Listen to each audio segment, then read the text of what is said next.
2023 की महाभारत। मध्य प्रदेश में चुनाव के पहले भारतीय जनता पार्टी अब किसी भी दूसरी पार्टी से आने वाले नेताओं को शामिल करने के पहले उसकी स्क्रूटनी करेगी।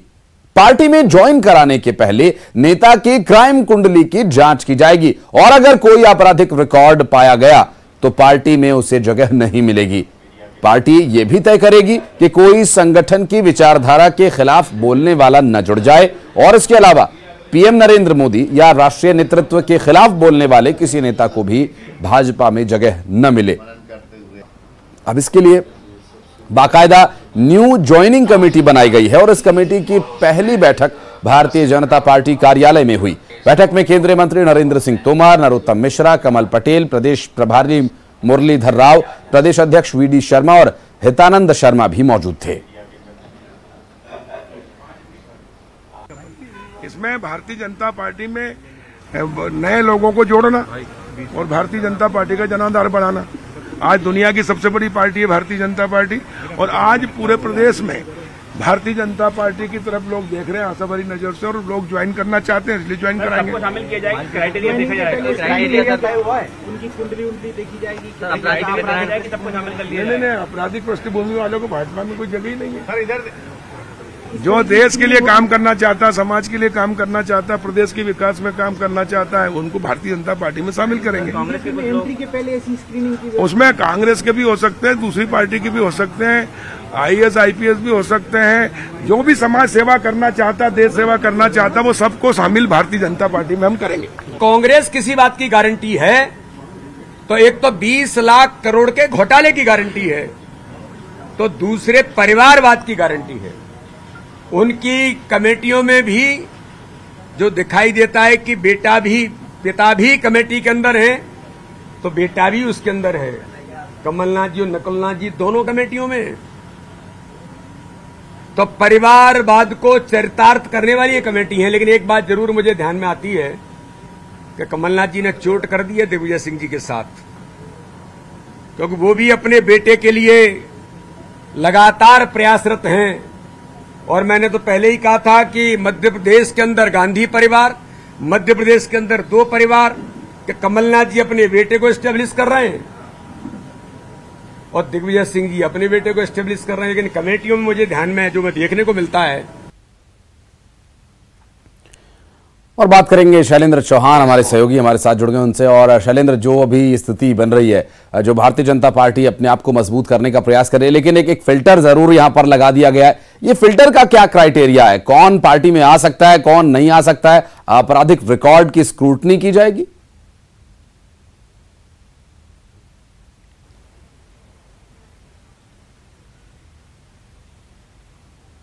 जी आशीष, देखिए भाजपा ने आज अपनी एक नई कमेटी बनाई है, इसका नाम रखा न्यू ज्वाइनिंग कमेटी। तो ये भाजपा ने पहली बार इस तरह की कोई कमेटी बनाई है, क्योंकि पिछले कुछ समय से लगातार दल बदल, कोई कांग्रेस से भाजपा में आता है और या भाजपा से कांग्रेस में जाता है।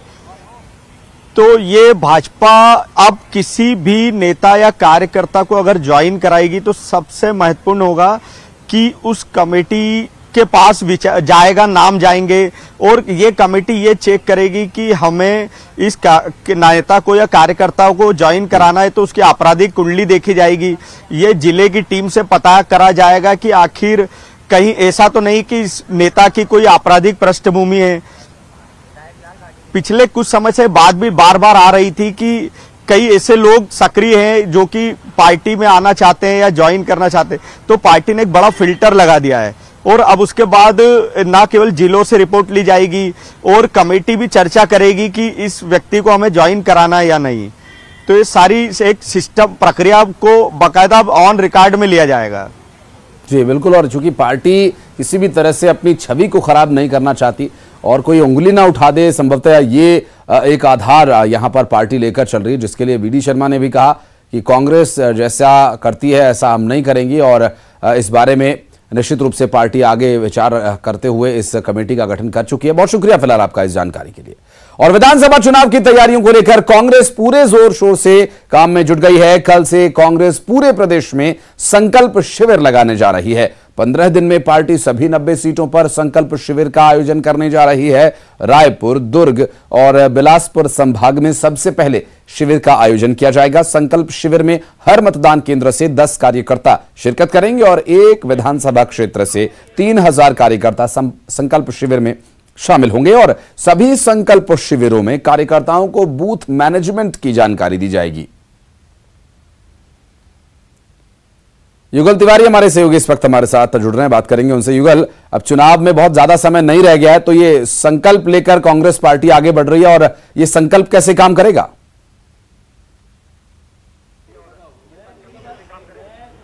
जी बिल्कुल, देखिए पूरी तरह से चुनावी मूड में राज्य आ गया है, कहें तो ये गलत बात नहीं है। बीजेपी एक और अपनी तैयारी कर रही है तो ठीक दूसरी ओर कांग्रेस है लगातार तैयारी कर रही है और अब संकल्प शिविर के माध्यम से प्रदेश के 90 बूथ पर जाएंगे, 10-10 कार्यकर्ता है वो जाएंगे और सबसे बड़ी बात यही है कि यहाँ दुर्ग, रायपुर और बिलासपुर से इसकी शुरुआत है की जाएगी। तो 90 विधानसभाओं पर जो कांग्रेसी है वो पहुंचेंगे। संकल्प शिविर के माध्यम से आप अपने एक कार्यकर्ता है उनको भी रिचार्ज करने का काम करेंगे और तमाम जो बूथ लेवल तक जाने का उद्देश्य यही है कि सरकार की जो महती योजना है और जिस तरह से सरकार ने यहाँ पर कांग्रेस सरकार ने विकास के काम किए हैं उन्हें वो गिनाएंगे और ये कहा जा सकता है कि 2023 के विधानसभा के चुनाव की तैयारी में पूरी कांग्रेस ने अपनी ताकत है वो झोंक दी है। एक तरफ सभी संभाग में मुख्यमंत्री भूपेश बघेल भेंट मुलाकात कार्यक्रम कर रहे हैं, युवाओं से मिल रहे हैं, छात्र छात्राओं से मिल रहे हैं,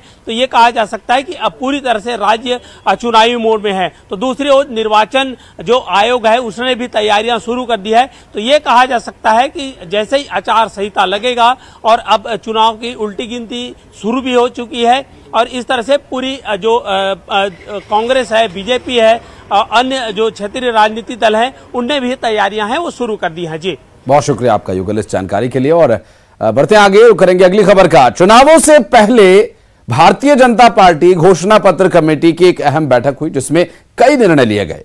बैठक को लेकर प्रदेश बीजेपी के अध्यक्ष वीडी शर्मा ने कहा कि बीजेपी का घोषणा पत्र आमजन हितैषी होगा। जयंत मलैया के नेतृत्व में कमेटी काम कर रही है और ऐसा घोषणा पत्र तैयार होगा जिसमें हर एक वर्ग की बात होगी। चुनाव की दृष्टि से भारतीय जनता पार्टी जिस मध्य प्रदेश को बीमारू राज्य से विकसित मध्य प्रदेश बनाया, अब ये मध्य प्रदेश स्वर्णिम मध्य प्रदेश बनेगा, इस परिकल्पना पर भारतीय जनता पार्टी की मैनिफेस्टो की कमेटी ने कई प्रकार।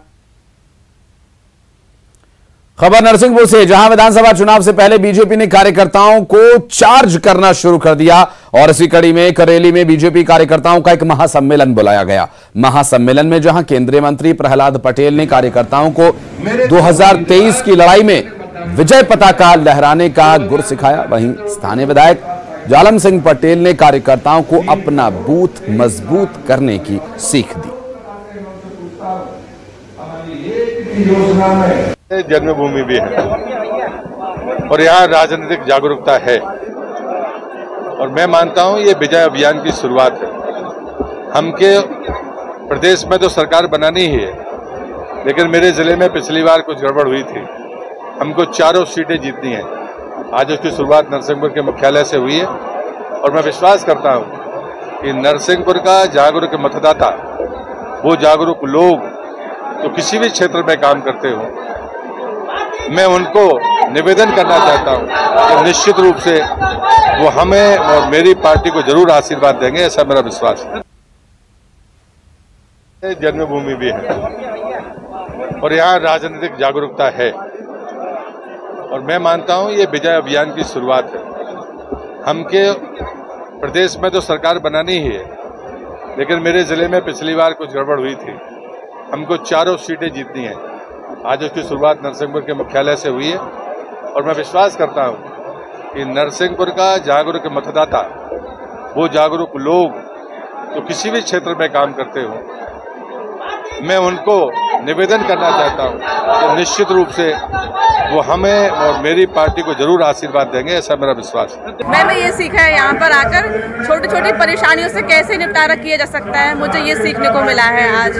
और छोटे बाढ़ से लेके गांव-गांव तक जाकर असुविधाओं से कैसे सामना किया जा सकता है, वो सीखने को मिला है। जिन योजनाओं के आधार पर हम सब चुनाव लड़ने के उसमें हैं। आसिफ, क्या होमवर्क क्या है यहाँ से होमवर्क ये सीखा कि सरकार ने क्या क्या योजनाएं निकाली, सरकार ने क्या क्या बताया और किस तरीके से मतलब अंत्योदय से जो काम किया वो आज हम लोगों ने सबने यहाँ पे सीखा और वही सब योजनाओं को लेकर हम आगे जाएंगे। ताऊ जी ने बोला है कि अपन को आने जैसे आने अभी लाड़ी बहन उदाहरण दे रही हूँ, जैसे उसमें सभी के फॉर्म भरे हो रहा है, उसमें ये नहीं कि कांग्रेस के ओनली आने बीजेपी के बस हो रहा है, यानी सबके भरे हो रहा है, उसमें हम लोग भेदभाव नहीं करते हैं।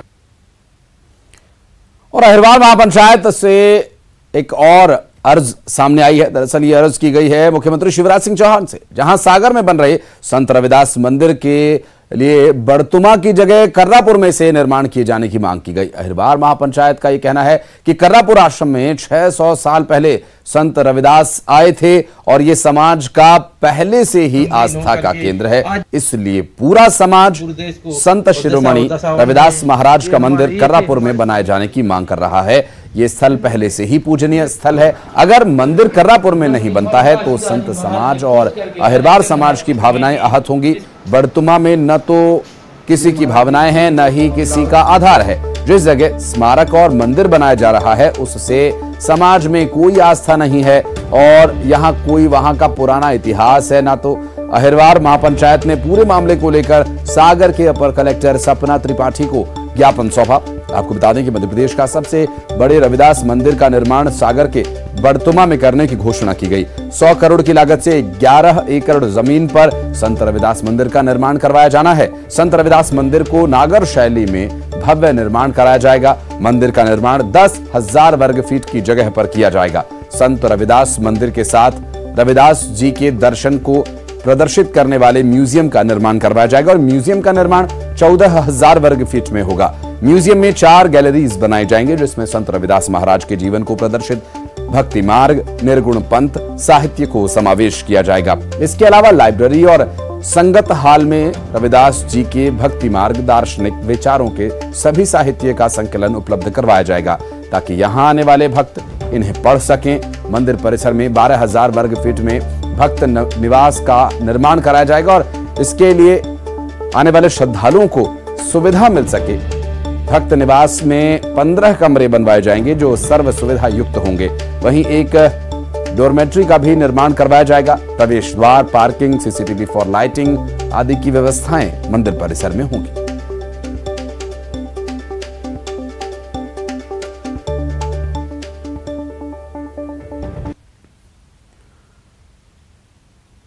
और अब चुनावी खबरों पर नजर डालेंगे इलेक्शन टॉप 10 में। विधानसभा चुनाव को